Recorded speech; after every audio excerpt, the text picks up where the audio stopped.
Umiyak ka na ba dahil sa bad review? Pass.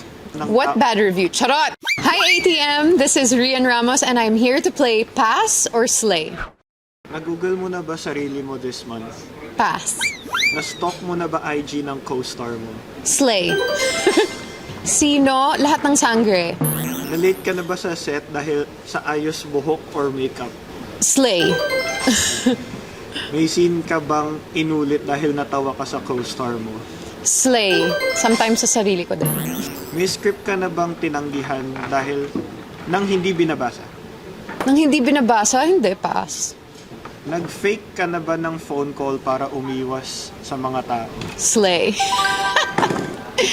Nakatulog ka na ba habang hinihintay ang eksena mo? Slay. At nakatulog na din ako sa gitna ng eksena. Umiyak ka na ba dahil sa bad review? Pass. What bad review? Charot! Joke lang. Joke lang. Namblock ka na ba ng taong nag-message sa'yo? Slay. Masispill mo po ba kung sino? Of course not. Okay.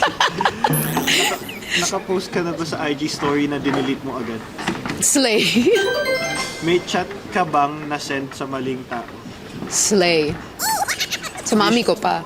May showbiz chika ka bang alam pero never mo pang nasi-share? Slay! Oo. I'm good at that. Na-prank ka na ba ng co-star? Slay. Oo. Many times. Nang prank ka na ba ng co-star? Parang hindi. Pass. Nagkaroon ka na ba ng on-screen crush? Slay. Nag-yes ka na ba sa isang project kahit sobrang last minute ng offer? Slay. Oo. May linya ka bang na-improvise na mas naging iconic? Slay.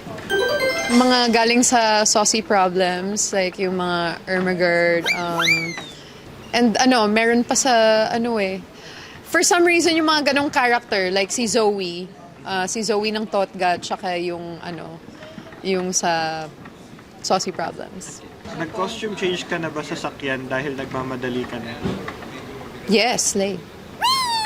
Na-lost ka na ba sa location ng taping? Slay. Okay.